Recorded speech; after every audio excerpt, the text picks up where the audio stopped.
장애인복지단체연합회 사무부장 한은정입니다. 인사드리겠습니다.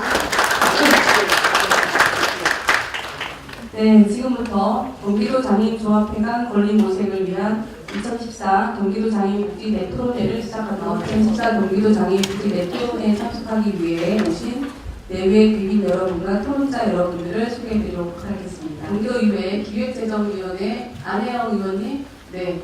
반갑습니다. 이광석 의원님, 네. 경기도 장애인종합복지관의 우리 신원호 복지재단에 지금 저희 장애인복지 단체 쪽으로 굉장한 지금 지원을 많이 해주고 계십니다. 양희태 박사님, 네, 배수근 의원님 오셨습니다. 네. 따라갈게요. 여기는 저 기획재정 우리 위원장님이시고요. 배수근 위원장님 다시 인사하셔야 됩니다. 네. 보건복지위원입니다. 박근철입니다. 네, 저희 그 수석 부회장님이시고 경기도 지적장애인복지협회 네, 회장을 맡고 계신 박선자 회장님, 네, 반갑습니다. 경기도 장애인정보협회 이세암 회장님, 네, 경기도 심장장애인협회 유석현 회장님, 네, 한국장애인복지회 연태환 회장님, 네, 저희 경기도 노아인협회 신동진 회장님, 저희 그 박선자 수석 부회장님께서 네, 여러분들을 격려하고 이제 환영한다는 말씀을 해주시죠. 연합 회장님이 나오셔서 한 말씀을 해야 되는데도 불구하고 제 수석 부회장님 제가 대응을 하겠습니다. 추운 날씨 속에서도 경기도 장애인복지 네토론회에 참석하기 위해 먼 길 많고 달려와 주신 내외 기빈 및 참석자 여러분 모두에게 고개 숙여 진심으로 감사의 말씀을 전합니다. 또한 살기 좋은 사회, 행복한 사회를 만들기 위해 항상 희생과 헌신으로 노력하고 계시는 장애인 복지단체 임직원 및 관련 종사자 여러분께 진심으로 감사의 말씀을 올리며 언제나 행복이 가득하시길 바랍니다. 여러분의 지원에 우리는 더욱 힘을 내어 전진할 수 있을 것입니다. 오늘 2014 경기도 장애인복지 대토론회는 장애 유형별 종합 서비스 지원을 위한 경기도 장애인 종합회관 건립 방안을 모색하고자 만든 자리입니다. 장애인 2,400만 명, 120%로 가장 많은 수의 장애인이 거주하고 있는 경기도에 장애인 회관이 없다는 것은 무척 안타까운 일입니다. 안정된 시설에서 장애인 관련 프로그램을 추진하고 장애인 단체 간 교류의 장을 마련할 수 있는 경기도 장애인 종합회관이 하루빨리 건립되기를 간절히 바랍니다. 오늘 개최되는 2014 경기도 장애인복지 대토론회가 장애인 종합회관 건립에 소속이 되는 것은 물론 새로운 발전을 위한 각오를 다지는 계기가 되기를 희망합니다. 다시 한번 자리를 빛내기 위해 참석해 주신 내외 기빈 여러분께 감사의 말씀을 드리며 앞으로 장애인 복지 증진을 위해 더욱 활발히 힘쓰는 경기도 장애인 복지단체 연합회가 되도록 노력하겠습니다. 감사합니다. 우리나라 역사상 최초일 겁니다. 이기우 경기도 사회통합부지사님이 여기 자리를 하셨기 때문에 여러분 앞에 또 한번 인사를 또 드리는 것도 정말 좋겠죠. 네, 여러분 박수로서 인사드리겠습니다. 방금 전에 소개받은 경기도 사회통합부지사 이기우입니다. 제가 지난주 목요일날 취임을 했는데요. 제가 맡은 역할이 아까 우리 사회자께서도 말씀해 주셨습니다만은 우리나라 처음으로 여야 구분 없이 경기도민을 위해서 어떻게 서비스를 할 것이냐 해서 그런 연정을 처음 시도하게 됐는데 저는 남경필 지사님과 같이 연정의 파트너로서 부지사로서 제가 역할을 하게 됐습니다. 제가 보건복지국, 여러분들하고도 해당이 많이 되시죠. 보건복지국, 또 여성가족부, 보육, 그 다음에 환경부, 이와 같은 업무를 제가 전담해서 담당하는 부지사가 됐기 때문에 아마 여러분들하고 자주 앞으로 또 만나게 되지 않을까 생각이 듭니다. 오늘 이 토론의 주제가 아마 우리 경기도에서 어떻게 장애인 또 회관, 종합회관을 또 기능에 맞게 또 욕구에 맞게 어떻게 건립하고 또 활용할 것인가에 대한 아주 소중한 토론회인 것 같아서 저도 관심 있게 오늘 또 책자도 제가 가서 보고 또 여기 김광석 의원님 계시기 때문에 또 의원님들은 또 어떻게 생각을 하는지 이걸 하나를 이제 모아서 저희가 좀 실현 가능한 방법을 좀 찾아보려고 저도 이 자리에 찾아뵙습니다. 제가 취임한 지 며칠 안 됐습니다만 많은 분들이 우리가 지금 상당히 지금 어려운 때잖아요. 제가 오늘 보건복지국의 업무 보고를 받아보니까 점점 해야 될 일은 많은데 복지 재정은 돈은 점점 없어지고 이것을 또 경기도는 또 중간에 또 중앙정부에 껴있고 또 시군에 껴있고 해서 뭘 어떻게 역할을 해야 되는지 상당히 좀 어려운 지금 입장이더라고요. 저희가 좀 지혜를 잘 모아서 좀 부족하면 또 돈을 만드는 데도 또 힘을 모아야 되고 또 우리가 모든 사업을 돈만 가지고 할 수 있는 건 아니기 때문에 우리가 이 사회가 좀 더불어 사람 사는 세상이 되게끔 만드는 따뜻한 경기도를 만드는 것은 바로 우리의 몫이 아닌가 이렇게 생각이 듭니다. 제가 사회통합부지사로서 여러분들 또 여러 현장에서 많은 또 고충과 애로가 있으실 텐데 저희가 우선적으로 귀담아 들을 건 듣고 해결할 수 있는 건 해결하고 조금 시간이 걸리는 문제는 저희가 힘을 좀 하나로 모아서 잘 되는 방향으로 이렇게 나아갔으면 좋겠습니다. 오늘 토론의 결과는 우리 또 김광석 의원님이 도의회에 가서 적극적으로 또 반영하시고 또 제가 도의원님들을 잘 모셔야 됩니다. 이분들을 모셔야 제가 또 그 통합부지사로서 역할을 다하는 거기 때문에 오늘 토론의 결과 제가 잘 가서 말씀 전달 듣고 해결할 수 있는 방법 같이 모색해 보도록 하겠습니다. 저는 앞으로 이런 토론회가 좀 많아졌으면 좋겠고요.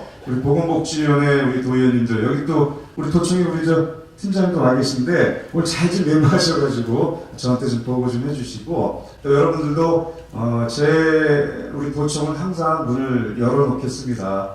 여러분들이 그동안 미처 좀 소통이 안 됐거나 미처 전달이 안 됐거나 이런 내용이 있었다면 언제든지 연락을 주시고 저희가 같이 힘을 모아서 경기도가 따뜻한 진짜 사람이 살만나는 그런 경기도가 되도록 제가 일선에서 같이 여러분들과 함께 노력을 하도록 하겠습니다. 오늘 토론회 즐겁게 성과 있게 잘 마무리하시기 바라겠고요. 올해 연말인데 금년 마무리 잘 하셔서 내년에는 더욱더 우리가 새롭게 화이팅 했으면 좋겠습니다. 예, 고맙습니다.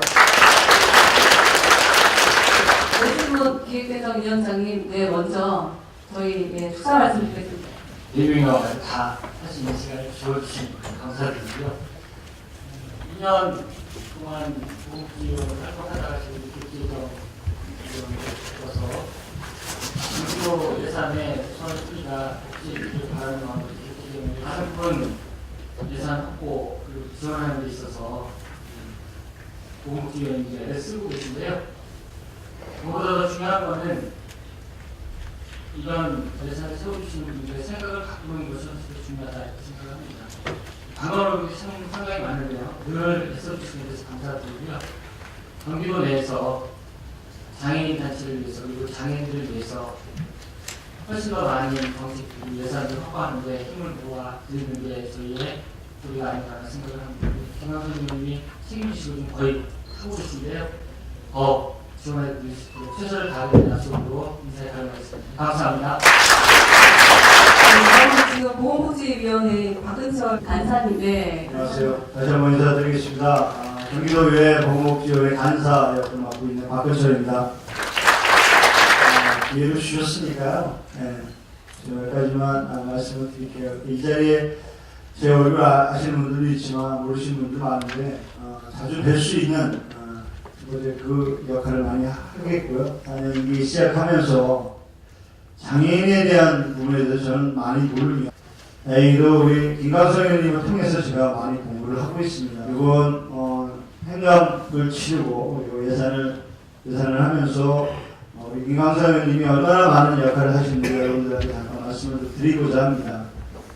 사실 저희 보건복지위원회가 13분의 의원님들이 계시지만 장애인에 대해서 많이 아시는 분들이 없습니다. 우리 위원장님이나 몇 분 빼놓고는 잘 모르시는데 그분들 일일이 한 분 한 분 다 설득하시고 여러분들이 필요한 것이 무엇인가도 설명을 해서 이번에 장애인 복지 쪽의 예산은 단 한 푼도 깎지 않고 전체 예산이 반영된 걸로 알고 있습니다. 우리 김광수 의원님한테 박수 한번 더 부탁드리겠습니다.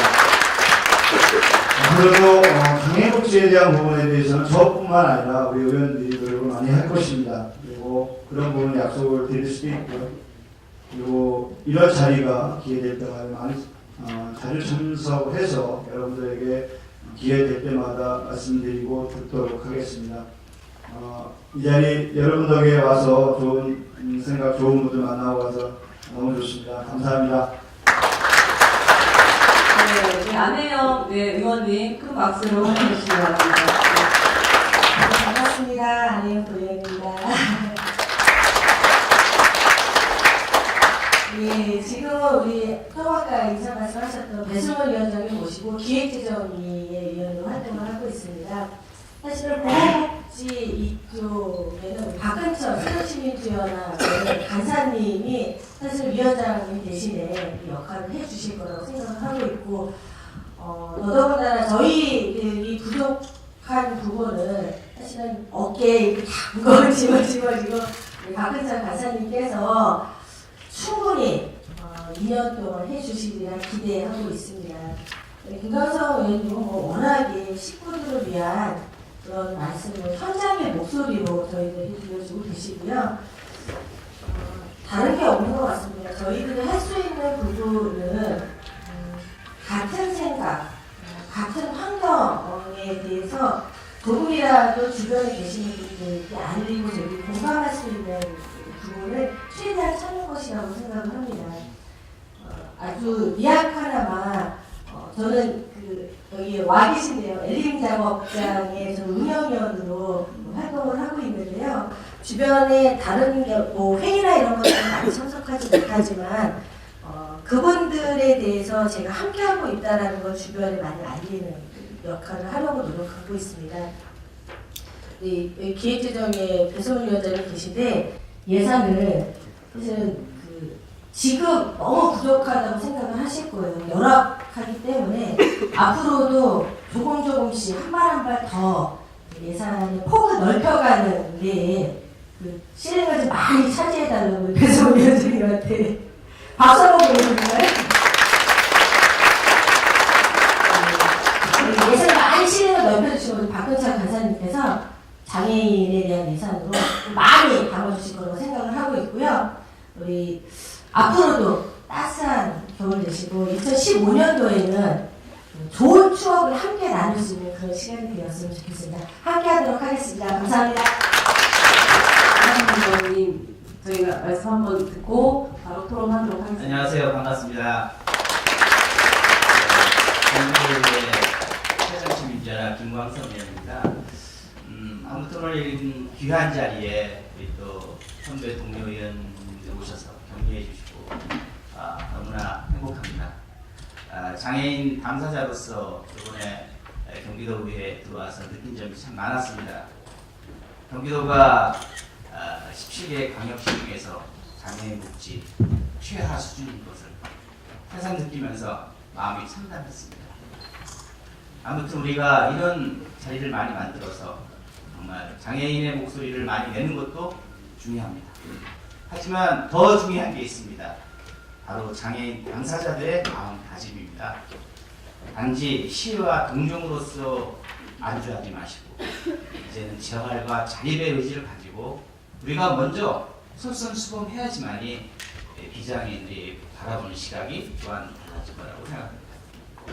오늘 이 자리에서 좋은 결과물이 나와서 정말 경기도에서 정말 아름다운 장애인 종합회관이 건립되는 그날을 위해서 열심히 노력하겠습니다. 고맙습니다. 자, 의회실을 모두 마치고 별제 및 토론을 시작하도록 하겠습니다. 여러분 반갑습니다.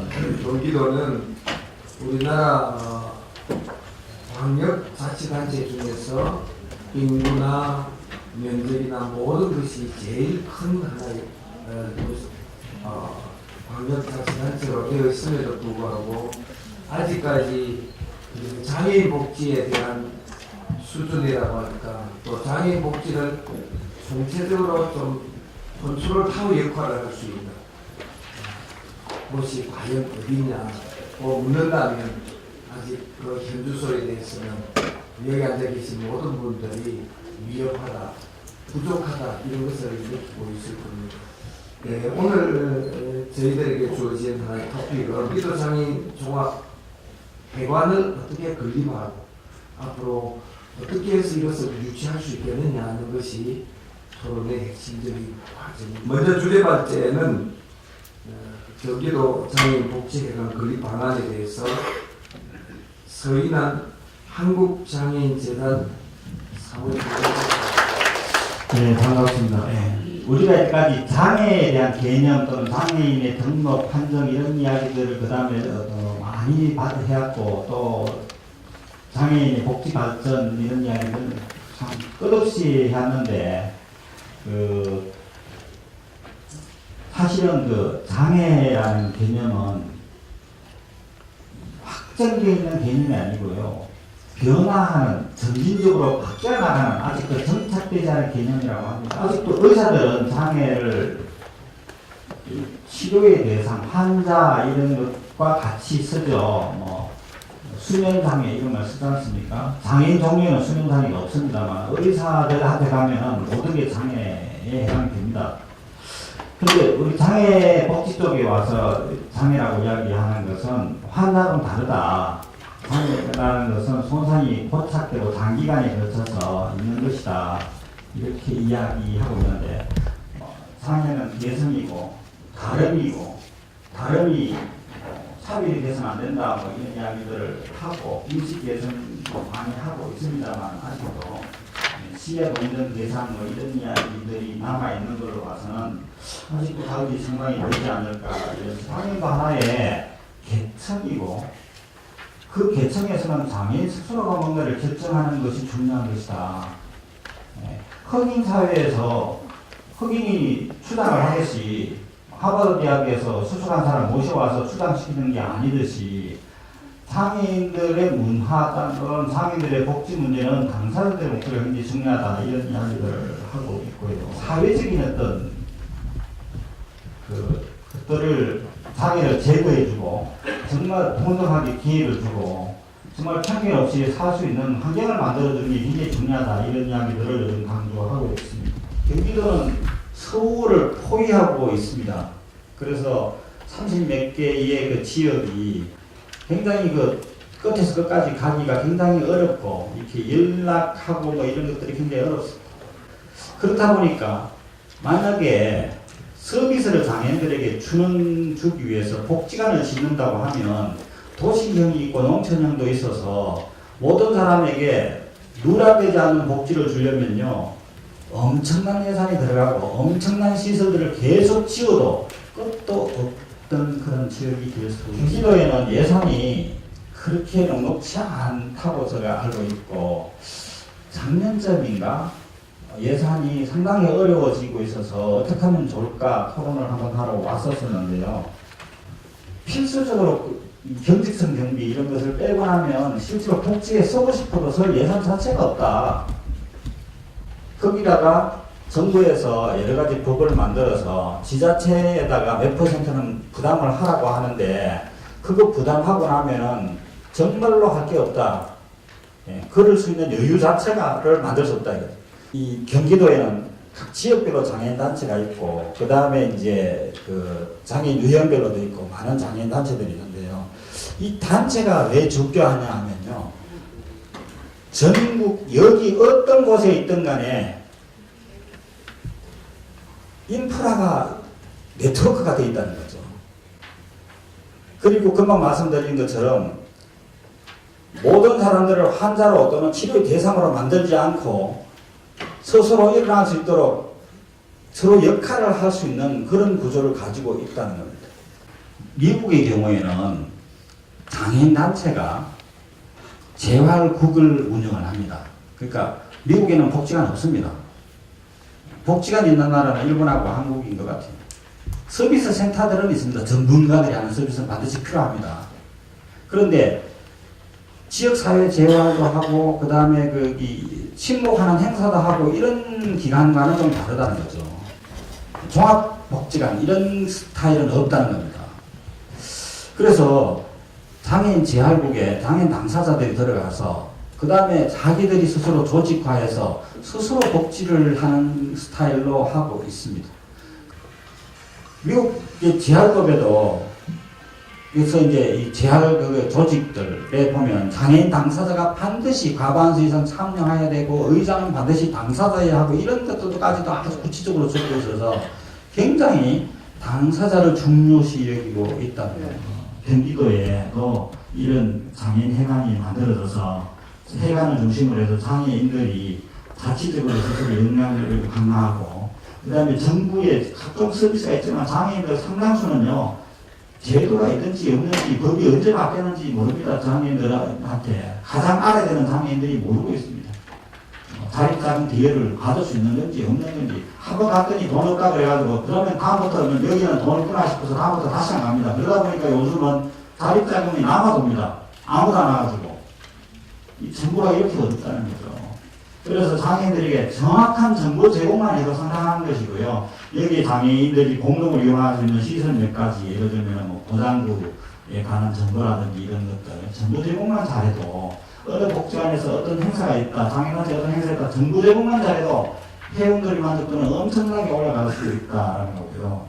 이렇게 해야 서비스의 정보감 우려도 강조뿐만 아니라 장애인 동료들에게 서비스 전달 체계를 통해서 여기 특히 도시와 농촌의 그 복잡한 구조, 지리적으로 굉장히 복잡한 구조의 이 장애인들의 이 서로 네트워크를 단체를 통해서 구축해야만 가장 저렴하면서 가장 효과적인 것을 저희가 구성할 수 있을 것이다. 이런 생각이 들어서 듭니다. 경기도에서 이런 회관이 만들어져서 가장 먼저 하는 건 아니지만 이렇게 해서 그래도 가장 어려운 점을 하나의 해결한 그런 모범 사례를 만들고 이런 것들을 잘 운영해서 장애인들에게 지지 많이 받으셔서 도의원님들 국회에 오시기 바랍니다. 고맙습니다. 지역 내 현장 중심의 복지정책 제안 및 시행을 위한 장애인 회관의 필요성이라는 하나의 토론을 좀 청해 듣도록 하겠습니다. 여러분 김광석 의원님이 지금 이번에 들어가셨는데도 여러분 이렇게 명렬하게 활동해 주시니까 우리 경기도 지역의 장애인 복지의 성황이 보이죠.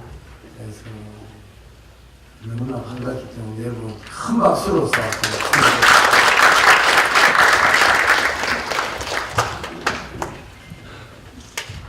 예, 반갑습니다. 경기도의원 김광성입니다. 저는 이번에 발표한 내용을 기초로 경기도 장애인 종합회관의 필요성과 그리고 역할, 장애인 종합회관과 장애인 단체 지원에 대한 제도적 장치 마련을 중심으로 제가 말씀을 드리고자 합니다. 우선 장애인 종합회관의 역할과 필요성에 대해서 말씀드리겠습니다. 장애인 종합회관을 건립하여 장애인 단체들의 유형별 네트워크를 연계성을 좀 더 활용성 있고 효과성 있도록 증대시킬 필요가 있다 이렇게 생각합니다. 장애인 종합회관은 정보 제공 그리고 정책의 자기 결정도 참여 그리고 동료 상담 서비스 자립에 필요한 기타 많은 서비스 등 단체들이 한 곳에 모여 있어야지만 제대로 된 복지 서비스의 파트너로서 상호 협력하는 그런 구조가 된다고 생각하면서 또한 그것이 종합 컨트롤 타워의 그 기능을 다할 것이다 라고 생각합니다. 장애인 당사자가 원하는 서비스 그리고 다양화된 개별 특성에 맞는 맞춤형 서비스의 지원이야말로 그 효율성과 효과성이 있는 그런 서비스의 적용이라고 생각하고요. 궁극적으로 더욱 잘된 복지 행정이라고도 할 수 있겠습니다. 중앙에서 논의되고 있는 그런 정책을 중심으로 경기도의 특성을 아우를 수 있는 그런 제안을 할 수 있는 그런 것이 필요하다고 생각하고요.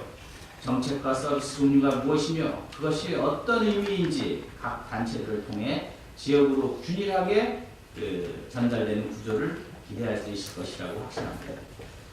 두 번째로 경기도 장애인 단체의 역할 재정립에 대해서 말씀드리겠습니다.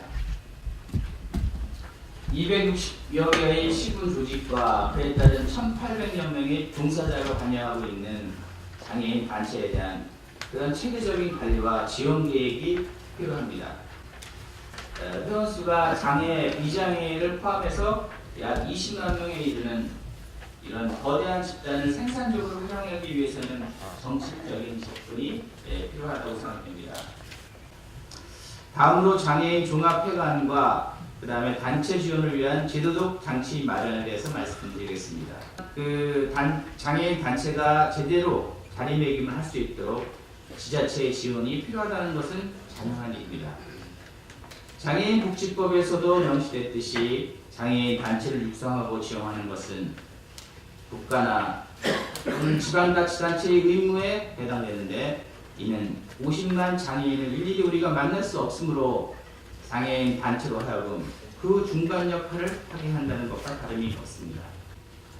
가장 낮은 수준의 서비스를 하더라도 장애인 당사자의 요구에서 돌출되어야 합니다.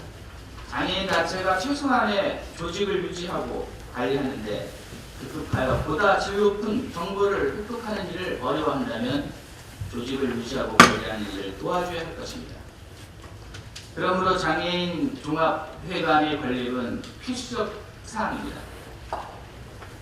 장애인 종합회관 및 장애인 단체를 지원을 위한 제도적 마련이 요구되고 있습니다.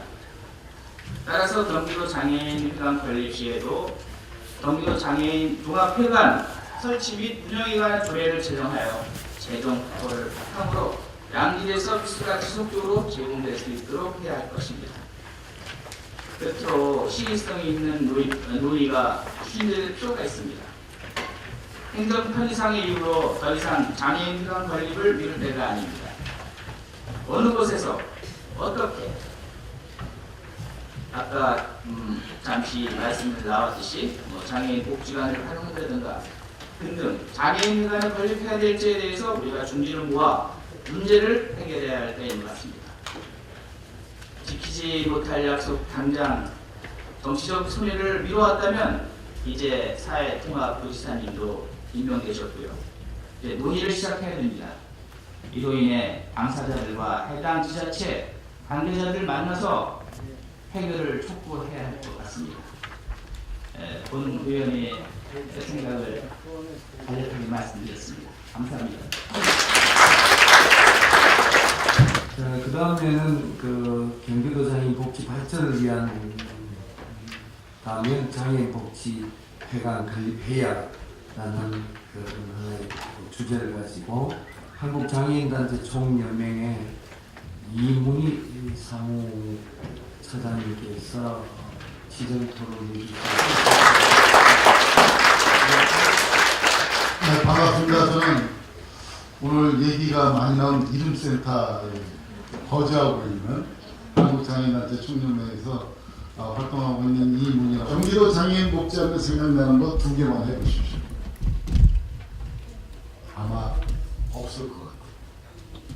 그것이 사실이라면 우리는 심각하게 경기도 장애인 복지를 다시 한번 돌펴보고 그러한 이미지 형성이 안 된 걸 어떻게 돌파해낼 것이냐를 진지하게 단체 있는 단체 있는 대로 또 의회에 계신 우리 의원님대로 진지한 고민이 있어야 될 거라고 생각합니다. 우리나라의 장애인단체의 활동은 법률로 보장되고 있습니다.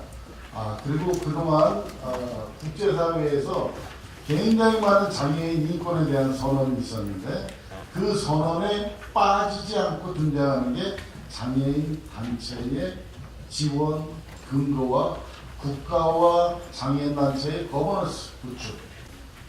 정부와 민간으로서의 장애인단체가 어떻게 협력을 해서 참여를 이끌어내고 복지 인권을 증진시켜야 되고를 매우 세세하게 규정을 해놨습니다. 이 지금 장애인들과 관련돼서 직접적으로 연관 있는 법률이 13개입니다. 근데 지난 10년 동안 10개가 만들어졌고 그 10개 모두가 그 제정운동의 주체가 누구였는지 아십니까? 바로 장애인 당사자들과 그들로 구성된 장애인 단체가 주도적으로 법률 제정을 이루었고 장애인 복지에 큰 전환점을 이뤄놨다는 것입니다. 그래서 그런 활동과 국제 문서에서 나타난 장애인 단체의 역할을 제가 아주 간단하게 제목만 본다면 일단 그 정보를 수집하고 생산하고 공유하고 확산시키는 역할을 장애인 단체가 해야 됩니다. 두 번째로는 문제 제기를 통한 사회 이슈화를 만들어내야 됩니다. 그리고 연대 활동의 역할입니다. 이제 문제를 해결하려면 연대를 만들죠. 그래서 뭐 장애인 차도등급 제정 추진연대, 뭐 권리보장법 제정을 위한 추진연대, 이런 연대들이 굉장히 만들어요. 굉장히 결집된 힘을 나타나는 게 굉장히 중요합니다. 그 역할을 갖다 장애인단체가 해야 되고 또 인식 개선의 역할을 해야 되고 국제교류의 역할을 굉장히 많이 해야 됩니다. 그리고 장애인단체는 장애인 권익을 위한 대변인 역할을 합니다. 개인이 말하는 것보단 장애인단체들이 성명서를 발표한다든가 대정부 그 질의를 한다든가 여러 가지 활동을 통해서 대변인 역할을 해야 되고 그 다음에 우리 장애인들이 무엇을 원하고 있는지 조사하고 그것을 분석하고 학문적으로 제시하는 역할들을 굉장히 많이 합니다. 또한 모니터링 역할을 또 해야 되고 또 정부에 대해서 전문적인 제안과 또한 자문 역할을 해야 됩니다. 제가 이제 국회에서 잠깐 보좌관으로 좀 일한 적이 있었습니다. 장애 문제에 대해서 사람들이 문제를 어떻게 해결을 해야 되냐 그러면 딱 하나 말하면 됩니다. 이름센터에 있는 장애인 단체에 가서 물어보십시오. 거기는 살아있는 현장입니다. 현장 안에 답이 있습니다. 그 답을 찾고 싶으면 그쪽에 방문해서 거기 있는 단체들과 논의해 주십시오라고 이렇게 주로 말을 합니다. 굉장히 장애인단체가 이름센터라는 그런 센터 하나로 인해서 결집력을 갖고 함께 연대한 힘을 통해서 제도 개선을 하고 어떻게 말하면 한국 장애인 복지의 메카로 국회에서는 인정을 하고 있습니다. 이런 장애인 단체들이 제대로 돌아가야 될 텐데 근데 그렇지가 못합니다. 전문성을 축적하기 위한 것이 전문적인 역할을 해야 되는 이제 그 역량을 강화해야 되는데 업무 환경이 너무 제가 이제 그 여성 프라자에서 가장 부러웠던 게 인큐베이팅 시스템이 도입됐다는 거예요. 힘이 없는 단체를 2년인가 3년 동안 아무 운영비도 안 받고 거기서 들어와서 자립할 때까지 지원을 해준다는 거예요. 우리 장애인단체 중에 그렇게 지원을 해준다면 굉장히 많은 역량을 나타내는 단체가 굉장히 많습니다. 근데 그런 게 경기도에 없다는 거예요. 이름센터에 있는 사람들은 정보 네트워크가 최강입니다. 최강.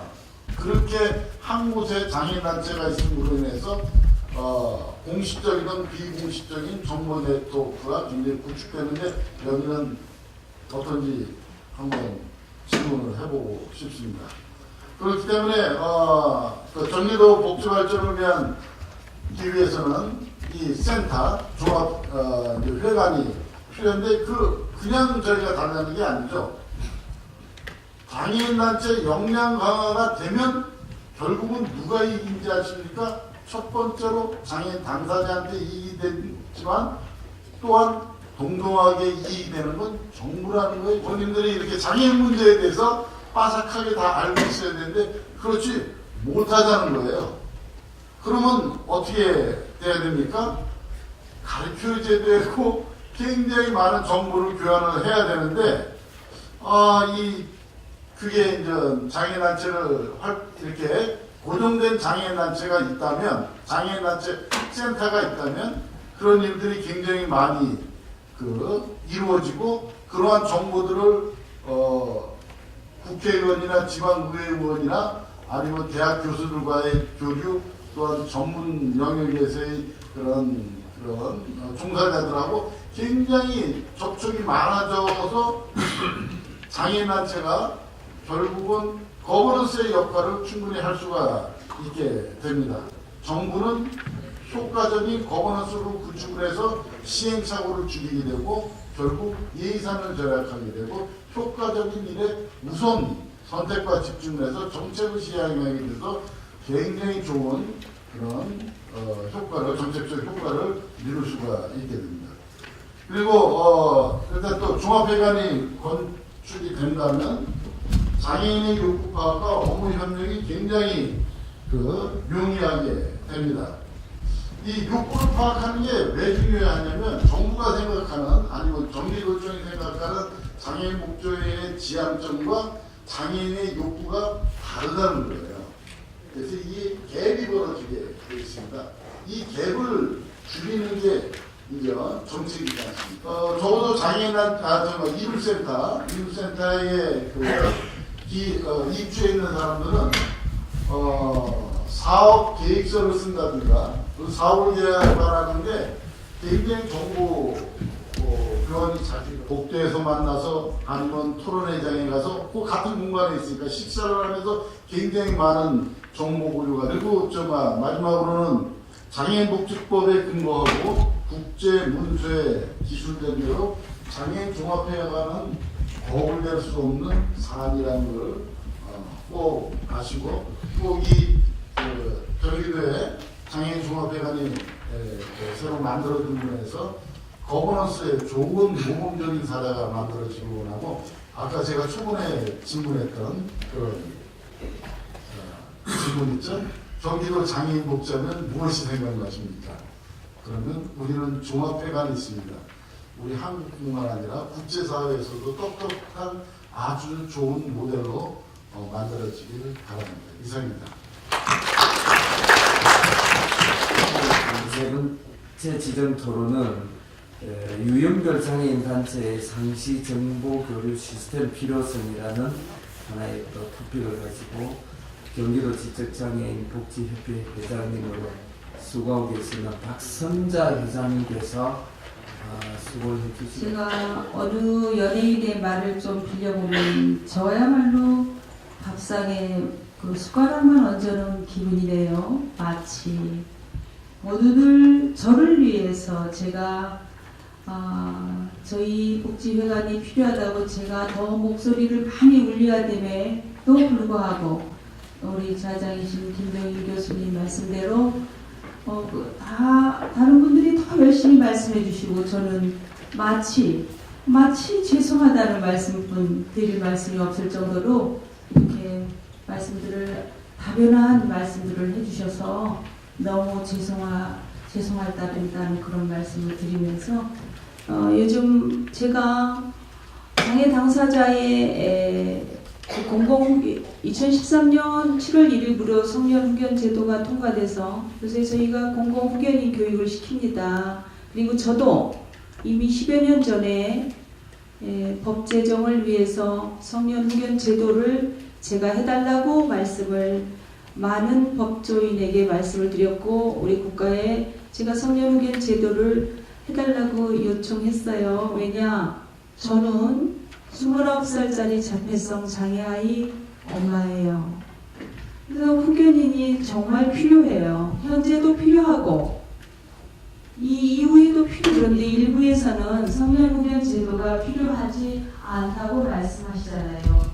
근데 장애인 복지회관이 있어서 장애 유형별 단체가 같은 한 곳에 있으면 바로바로 이야기해가지고 저희 이야기를 들으면 왜 이 공공후견이 필요한지 바로 알 것이 아닐까 하는 것을 제가 사례로 말씀드리는 겁니다. 그야말로 상형식 모델로서의 복지정책도 필요하고 모델을 필요한데 장애인 단체의 역할 수행도 필요하고 또 유형별 장애인 단체 간의 상시적 정보 교류가 이렇게 필요하다는 말씀을 드리는 겁니다.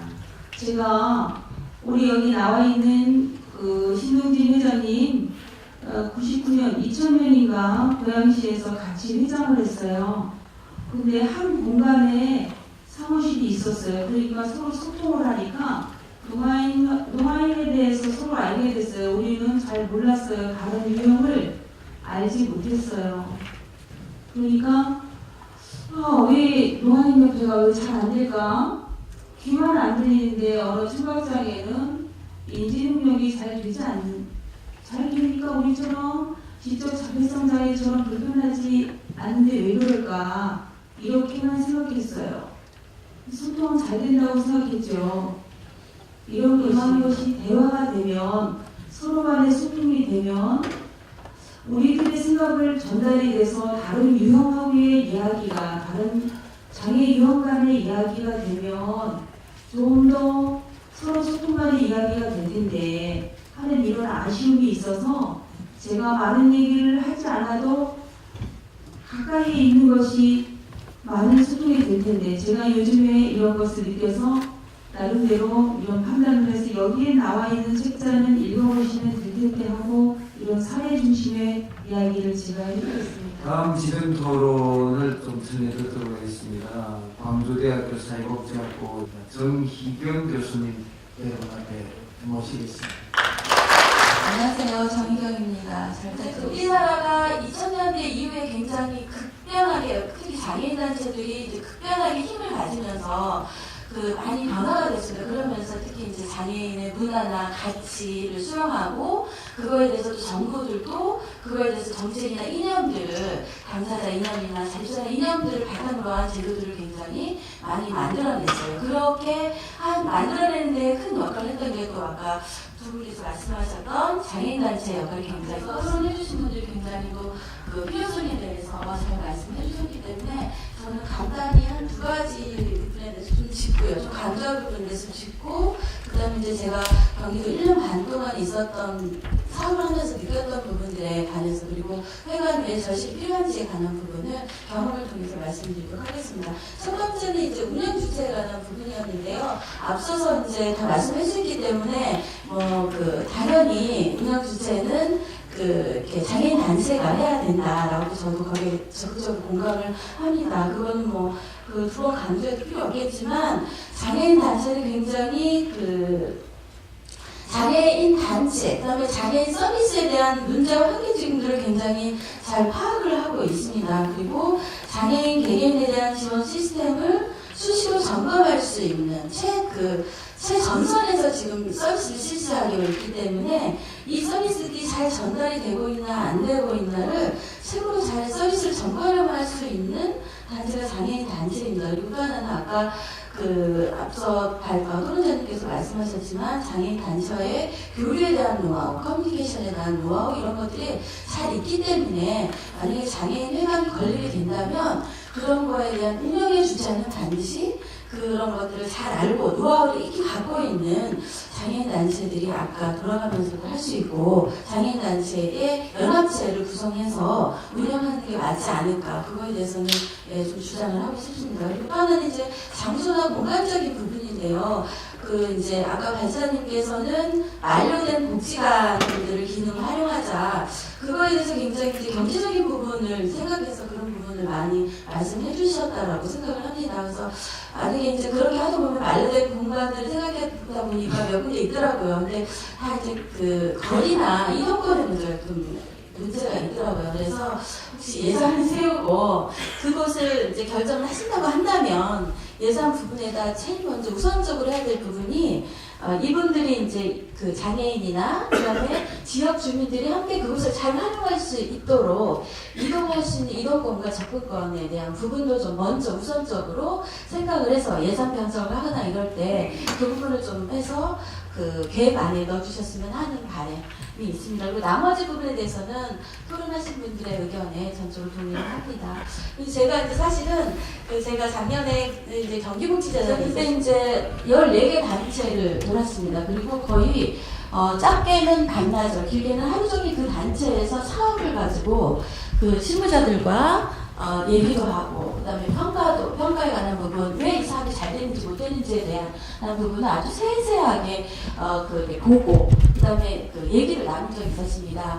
그럴 때 느꼈던 거는 이제 장애인복지관도 저는 복지관에서 근무를 해봤지만 장애인복지관이 전혀 할 수 없는 부분에 관해서 단체들은 하고 있다는 거죠. 특히 아까 말씀드렸듯이 최전선에서 장애인 개개인에 대한 서비스를 실시하고 있었습니다. 그래서 그 부분에 관해서는 굉장히 저는 연구도 했고, 그 다음에 단체 활동도 했고, 해외 사례도 굉장히 많이 알고 있는 저로서는 굉장히 중요한 역할을 장애인 단체에서 하고 있구나. 특히 장애인 복지관에서 할 수 없는 역할을 장애인 단체에서 하고 있는데 왜 이렇게 장애인 단체는 열악할 수밖에 없을까? 그거에 대한 고민을 되게 많이 했어요. 그 생각도 많이 하고요. 그리고 이제 또 하나는 사업들을 보면서 사업 전체적으로 봤을 때 물론 단체별로 중복 사업도 있었지만 그 사업의 만족도가 당사자들의 만족도가 굉장히 높았고 또나 무엇보다는 장애 담당 인력들의 만족도가 굉장히 높았어요. 굉장히 높았음에도 불구하고 이제 한계들을 보니까 담당자들의 잦은 인력의 교체가 있더라고요. 그래서 그것도 물론 이제 그 이후에는 처우 개선, 월급이 작거나 이런 부분이 있었지만 그것보다도 제가 느꼈던 것들은 그곳의 장애인 단체에서 일하고 하는 종사자들은 월급을 보고 먼저 그것을 선택하지는 않습니다. 그 일이나 장애인 단체 이념이나 그런 철학을 보고 그곳을 선택을 하는데 그곳에 있게 철학이나 이념을 충분히 마음속에 되새기면서 일을 할 수 있는 환경 그리고 내가 성장할 수 있는 환경을 충분히 만들어주지 못하고 있는 환경이었구나. 그래서 처우 월급이 작아도 그럼에도 불구하고 다닐 수 있는 그런 여건들이 이 종사자들에게는 없구나라는 생각을 했습니다. 근데 이제 제가 그때 그런 거를 하면서 느꼈던 게 그분들이 원했던 요구는 그거였어요. 프로그램을 새로 개발하려고 하는데 역량이 부족하고 정보가 부족하다. 또 하나는 보수교육을 좀 받고 싶은데 보수교육을 받으러 가려고 하면 하고 있는 곳이 너무 멀다는 거예요. 저쪽에 북부는 여기 남부에서 하고 남부는 또 저쪽에서 하고 그러니까 경기도가 너무 넓지 않습니까? 그렇기 때문에 충분히 내가 그런 것만 커버를 된다면 월급이 작아도 내가 일할 수 있는 환경이나 어떤 의미 부여가 내 스스로에게 되니까 충분히 오래 다닐 수 있는데 그런 것조차 되지 않기 때문에 잦은 인력 교체가 있다라는 얘기를 이제 제가 들었습니다. 그래서 그러면서 생각을 했어요. 서울에 있는 이름센터가 딱 생각나더라고요. 저도 이름센터에 이제 장애인식 개선 그런 교육이나 이런 데 강사를 많이 갑니다. 그러면 그곳에 있는 직원분들은 일하다가 2시간 일하다가 그냥 햇대만 놓고 오는 느낌이에요. 외투도 거치지 않고 일하고 와서 2시간 교육을 받고 다시 내려와서 또 그 일을 하고 이러는 걸 보면서 굉장히 여기 있는 분들은 거기 있는 분들도 사실 그렇게 장애인복지관이나 아니면 다른 이렇게 처우가 그렇게 좋지는 않을 수도 있거든요. 그럼에도 불구하고 굉장히 자부심을 갖고 열심히 일하더라고요. 그래서 여기 경기도에 담당 인력들이 얼마나 열악한 환경에서 일을 하고 있나. 그리고 또 제가 아주 충격적으로 또 모 단체에 갔는데 단체 사무실에 화장실이 없는 거예요. 화장실이 없어서 이런 얘기 해도 될까요? 화장실이 없어가지고 공원에 있는 화장실을 이용하는 거를 제가 보고 너무 깜짝 놀랐어요. 이래도 되나 이제 경기도인데 다른 지역도 아닌데 그래서 하여튼 그런 생각을 했습니다. 지금 경기도 장애인단체에서는 굉장히 많은 일을 하고 있어요. 조직관리도 각 지부가 있기 때문에 조직관리도 하고 또 하나는 이제 상담 하루에 전화 상담 건수가 1330건이라고 합니다. 전체로. 그렇고 방문자 수가 한 286명. 이거는 하루에 경기도의 장애인단체에 전화를 해서 내가 이렇게 서비스가 부족하구나 이런 게 궁금합니다라고 전화를 하는 사람이 하루에 1300명이라는 거예요. 굉장한 숫자거든요. 그거를 장애인 단체에서 하고 있다는 거죠. 그래서 저는 현장에 오래 있었기 때문에 현장의 굉장히 중요성을 알고 있기 때문에 제가 강조하는 부분은 이런 겁니다. 그래서 이런 것들이 이러한 서비스가 잘 전달이 되려면 고용인력의 안정이나 전문성이 담보가 되어야 되는데 그런 부분에서 종합회감이 건립이 된다면 그런 고민들의 그 단체가 갖고 있는 한계나 고민은 한 3분의 2 정도로 줄어들지 않을까. 너무 오버했나요? 하여튼 그런 생각을 해봤습니다. 지금 이제 그 예전에는 장애인 복지 하면은 베리어프리 장벽을 없애야 된다 그런 얘기들이 굉장히 많이 했어요. 근데 그게 아니라 지금 이제 유니버설 개념으로 가잖아요. 유니버설 개념에서 얘기하는 거는 이제 사람을 배려하지 않게 배려하는 거.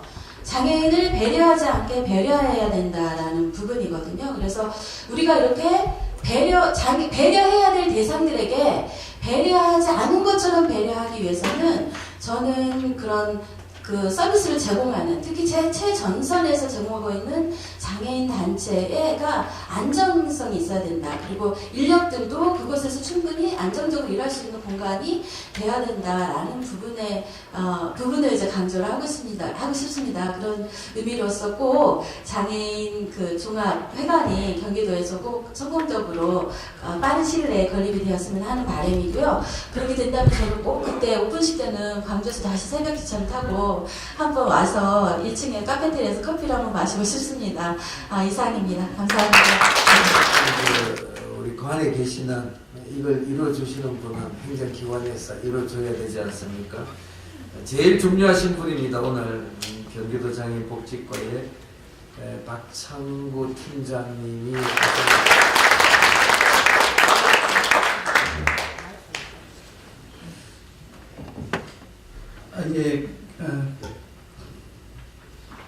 감사합니다. 이렇게 우리와 같은 박수를 쳐주셔서 이런 박수를 제가 살아가면서 거의 못 받는 것 같아요. 근데 오늘 이렇게 박수를 크게 받은 거는 이렇게 그 장애인복지회관의 어떤 건립에 대해서 긍정적인 그런 의견을 제시하라는 그런 무언의 압력인 것 같아요. 그런 생각입니다.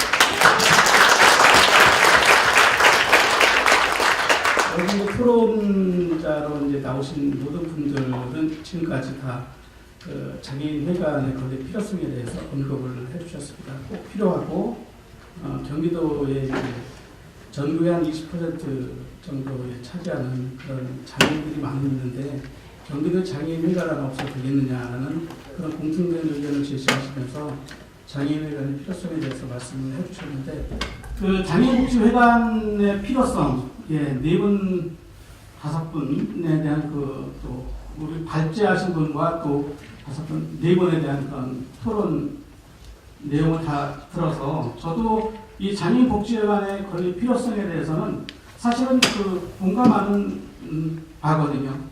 장애인복지회관이 필요하고 또 이 장애인 종합 그 복지회관에서 이런 다양한 장애인 단체들의 그 정보 교류, 네트워크 구축 뭐 이런 걸 통해서 장애인 복지를 한 단계 발전시키는 그런 분명히 가능하리라 이렇게 생각을 합니다. 경기도 장애인 50만의 장애인이 있지만 이 장애인 복지과에 있는 직원 16명이 또 시군을 통해서 이렇게 복지 서비스를 제공하는 데는 제공을 통해서 우리 장애인들이 만족감을 얻고 또 그러기에는 역부족이죠 사실은. 그래서 아주 중요한 역할을 감당하고 있는 것이 바로 장애인 단체가 아닌가 생각합니다. 이 장애인 단체를 통해서 또 장애인 당사자한테 직접적인 그런 복지 서비스가 제공되는 그런 부분에 대해서는 사실 이견이 없습니다. 그래서 이 장애인 단체가 복지 전달체로서 굉장히 중요한 역할을 하고 있다. 이런 부분에 대해서는 사실은 이견이 없습니다. 지금 서인환 팀장님께서 발제하신 그 발제문을 제가 검토를 해보니까 장애인 회관을 신축하는데 들어가는 비용이 만만치가 않더라고요. 여기 규모를 보게 되면 지하 3층에 지상 10층 그리고 한 400억 정도의 예산이 들어가는 걸로 이렇게 파악이 되어 있는데 제가 생각하기로는 한 500억 이상 들어가지 않을까 이런 생각이 듭니다. 이렇게 막대한 재원이 사실은 가장 큰 걸림돌이 되죠. 경기도의 재정을 아시겠지만 경기도가 워낙 다양한 그런 지역 그리고 다양한 그런 워낙 광범위한 지역이고 그리고 인구도 많고 그리고 이런 이북하고 접견되어 있는 그런 지역이고 여러 가지 다양한 그런 여건 때문에 굉장히 돈이 써야 될 그런 곳이 굉장히 많이 있습니다. 그래서 그러다 보니까 이게 이제 지난번에 우리 그 장애인 복지단체 종사자 처우 개선 때도 제가 나와서 토론 때 말씀을 했지만 이제 예산을 나올 적에 항상 그 실링이라는 그런 게 배정이 돼서 이렇게 나오기 때문에 제가 2012년도 7월달에 장애인복지과에서 가장 그때부터 이제 와서 느꼈던 거는 이게 그러니까 지금 하고 있는 그런 사업비를 100% 고수하는데도 좀 버거운 그런 상황이었었습니다. 그 얘기는 뭐냐면 지금 현재 사업들도 지속적으로 추진하기에 굉장히 좀 어려움이 있는 그런 도의 재정 여건이었었습니다. 그래서 과연 이제 2014년도에는 뭐 전년도 예산의 40%로 예산을 조정하라 이런 얘기 있었고 내년도 예산은 또 금년도 예산의 80% 세워라. 그래서 우리 장애인복지과 우리 직원들 우리 자체도 어쨌든 그 예산이 이게 제 작년에 40% 예산을 세워놓고 또 내년도에는 또 20% 거기서 또 20% 깎아서 80% 예산 세우려면 도대체 뭘 가지고 사업을 하라는 얘기냐. 과에 있는 우리 사업을 담당하는 사업부서에 있는 직원들은 그렇게 얘기할 정도로 그런데도 불구하고 저희 재정은 굉장히 좀 호전되는 것이 아니라 점점 어려운 그런 가운데 있습니다. 지금 우리 이제 김강수 의원님 나오셨지만 이번에 내년도 예산인데 장애인복지 예산이 굉장히 좀 많이 늘었어요, 사실은. 이게 이제 여러 가지 원인이 있겠지만 이제 복구청하고 그다음에 사회적 일자리과의 장애인 일자리까지 합치면 약 한 620억 정도의 예산이 늘었습니다. 이건 이제 도비가 사실 늘은 건 아니고 국비가 상당히 많이 늘었죠.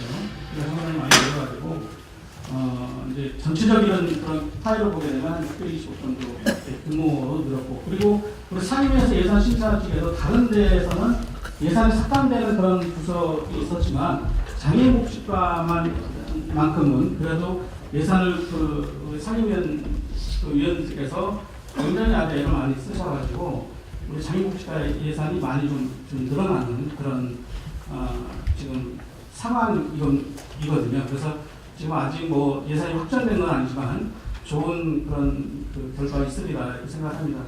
이 장애인 회관 400억에 대해서 이렇게 말씀을 드리는데 이 400억을 이러한 도의 재정이 앞으로도 그러면은 도의 재정이 그러면 좋아질 것이냐 이런 거에 대한 지금 기조실이라든지 이런 다른 쪽에서 얘기가 나온 걸 들어보면 이런 재정 이 상황이 앞으로 이 경기가 결코 좋아지진 않을 것이다. 이런 좀 약간은 좀 비관적인 그런 전망을 내놓고 있습니다. 그러다 보니까 이렇게 이제 막대한 예산이 소요되는 이러한 회관들을 과연 이걸 좀 전환할 수 있을까라는 그런 생각이거든요. 그래서 사실 필요성은 아주 충분히 이해가 가고 장애인 회관 저도 사실 개인적으로는 장애인 회관이 하나 있었으면 저도 이제 이룸회관도 갔다 왔고 그리고 인천의 사회복지 회관에도 다녀왔는데 우리 경기도에도 그런 회관이 하나 있었으면 하는 그런 생각은 저도 갖고 있습니다. 그러나 이제 그러한 재정적인 그런 어려움으로 사실 신축을 하기에는 굉장히 좀 어렵지 않겠느냐.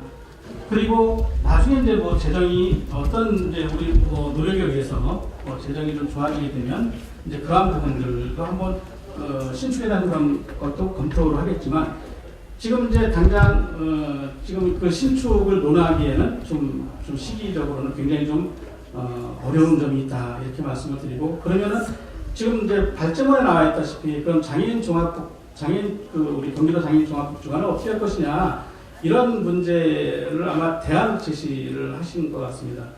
지금 경기도 장애인 종합복지관이 지금 이제 위탁 기간이 11월로 끝나서 지금 복지재단에 지금 1년간 위탁으로 돼 있죠. 그래서 지금 장애인 복지관의 운영을 어떻게 할 것이냐라는 그런 문제들을 내년에 아마 용역을 통해서 이제 방향이 결정이 되리라 이렇게 생각이 됩니다. 그래서 그런 또 이제 장애인 복지관에 대한 그런 의견들도 있고, 그래서 이 건립 방안에 대해서는 사실은 몇 가지가 있는데, 아까 같이 또 신축일을 하거나 또는 뭐 기존 건물을 매입을 해서 장애인 회관을 그런 매입한 그 건물에 대해서는 리모델링을 통해서 뭐 장애인 단체에 위탁을 한다든지 하는 그런 방법이 또 있을 수가 있겠고, 그리고 이제 우리 장애인복지법 지금 63조를 보게 되면 63조 제2항에 보게 되면 국가와 지방자치단체는 예산의 범위 안에서 제1항에 따른 단체 사업 또는 활동이나 그 시설에 필요한 경비의 전부 또는 일부를 보조할 수 있다, 이렇게 돼서 사업의 주체가 장애인 단체가 사업의 주체가 되고 그래서 예산을 지원하는 그런 방법도 있을 수가 있습니다. 지금 그 노동복지회관이 바로 그런 얘기거든요. 노동복지회관이 지금 그 건물 소유가 누구 되어 있냐면 노총으로 되어 있죠. 경기도에서 예산을 보조금으로 예산을 지원하고 또 일부 자부담과 또 국비를 받아가지고 그렇게 해서 이제 노동복지회관을 짓고 또 그 건물에 대한 등기는 그 노총의 그 명의로 등기를 내는 그런 형태. 그러니까 이러한 그 장애인 그 단체에서도 뭐 이러한 방법을 통해서 할 수 있는 그런 방법들이 있을 수가 있겠습니다.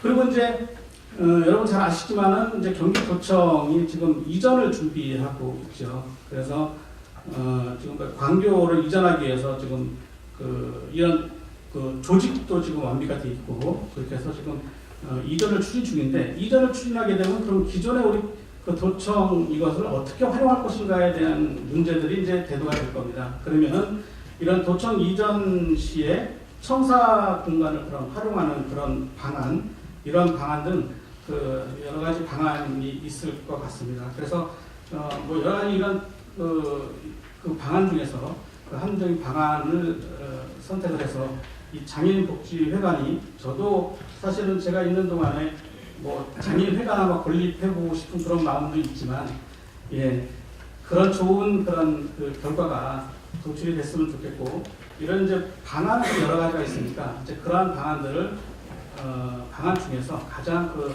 합리적인 그런 방안들을 찾아가지고 이 장애인 단체의 수건 사업인 장애인 그 회관이 좀 좋은 그런 방향으로 결론이 나기를 저도 기대해 보겠습니다.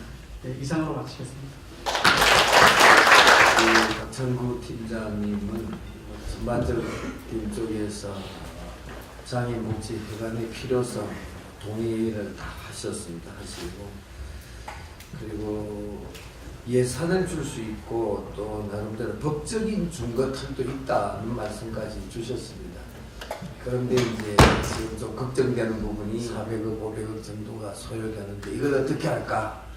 여러 가지 걱정을 많이 하시면서 대안적인 모델도 같이 한번 찾아보는 건 어떨까라는 말씀까지도 주셨습니다. 경기도 내에 있는 장애인들의 삶의 질, 복지가 향상되기를 바라는 마음으로 박수 치면서 마치도록 하겠습니다. 어떻게 보면은 좀 불가능에 가깝다 뭐 이런 이제 말씀들을 시작을 했었는데, 근데 저희가 그 기본 생각을 이게 10년 동안 계속 이제 장애인계에서 계속 이제 수건처럼 이제 생각했던 그런 사업인데요. 저희 머리를 저희가 직접 깎지 말고 주변에 저희 지지자들과 저희 지원하시는 분들을 모아서 그분들로 하여금 저희 머리를 깎게 하자. 뭐 이런 식의 이제 기본 그 취지를 가지고 토론회를 시작으로 이제 뭐 내년에는 서명 작업도 할 계획에 있고요. 그리고 이제 뭐 여러 가지 그런 뭐 기자회견이라든지 그런 그 도민들의 의견을 모아나가는 그런 이제 뭐 다양한 방법들을 모색할 생각입니다. 일단은 그 필요성에 대한 부분을 제가 잘 몰랐거나 저희 당사자임에도 불구하고 그런 이제 뭐 경험들이 부족해서 그런 것들을 잘 몰랐던 부분을 그 중앙 단위에 있는 단체 장님들이나 그리고 교수 그리고 정치인들 같이 이제 그런 얘기들을 함께 뭐 나누다 보니까 어떤 풍성한 이제 필요성이 더 이제 절실해지는 이제 그런 느낌을 제가 받았고요. 그리고 그런 이제 처음에 불가능하지 않을까라고 했던 그런 이제 그런 뭐 의심이나 그런 이제 약간 자신 없음 이런 것들이 해소되는 이제 그런 느낌을 받았습니다. 좀 자신감이 좀 생기고요. 그리고 그 지금 도와주신 이제 토론에 도와주신 이런 분들 같이 그 역량을 모아서 이제 같이 힘을 좀 합치면은 가능하지 않을까, 이제 가능하다라는 쪽으로 확실하게 제가 좀 기선을 잡은 것 같습니다. 일단은 그 정책이나 경기도의 재정에 대해서 정확하게 지금 이제 알지 못하시는 그런 이제 회원님들이 뭐 질문을 하셨을 수도 있고, 그리고 어떤 이제 절차상의 그런 어려움 때문에 그러니까 주저하는 이제 그런 것들이 못마땅한 이제 그런 부분이 플로에는 분명히 이제 있다고 생각이 들고요. 근데 저희의 이제 역할은 무리하지 않으면서도 확실한 이제 방법이 실리를 이제 추구하는 그런 이제 방법을 모색을 해야 된다고 생각하고, 그것이 뭐 예전처럼 투쟁 일변도나 이런 이제 상황보다는 플로에서는 그걸 또 바랄 수도 있어요. 빨리 뭐 성과를 내야 되니까.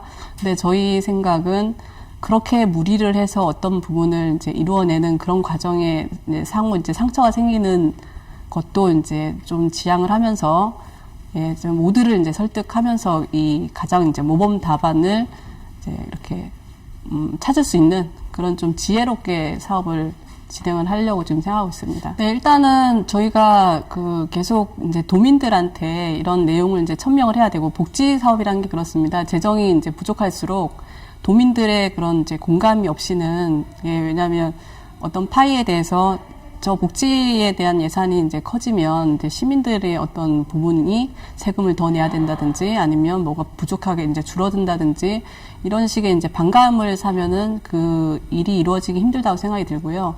그러니까 지금 오늘과 같이 이런 이제 토론회에서 있었던 그런 필요성, 그리고 장애인들이 이제 그런 것들이 계속 주어져야 한다라고 하는 것들에 대한 이제 홍보, 공감을 점점 이제 확대를 해서 이 이제 회관이 당연히 이제 경기도에 있어야 된다라고 하는 것을 도민들이 말씀을 해주시게끔 하는 그런 뭐 서명 작업, 이제 저희 스스로의 필요성에 대한 서명도 하겠지만, 그런 이제 일반 도민들이 그런 내용을 우리가 이런 거를 같이 공감한다라고 하는 그런 이제 확인들, 이런 것들을 하는 것을 이제 연중 계속 할 이제 계획에 있고, 이제 뭐 이런 것들이 이제 모아지게 되면 이런 이제 위정자들, 이제 정책 위반자들에게 이런 도민들도 원하고 저희 장애인들도 원한다라고 하는 것들을 전달하는 이제 그런 방법들, 이제 이런 것들이 지금 이제 뭐 방법은 여러 가지가 있습니다. 저희 1월 달에 뭐 신년 인사회라고 하는 그런 이제 행사를 통해서 발표를 할 수도 있고, 그리고 어느 지점에서는 이제 기자회견을 또 할 수도 있고,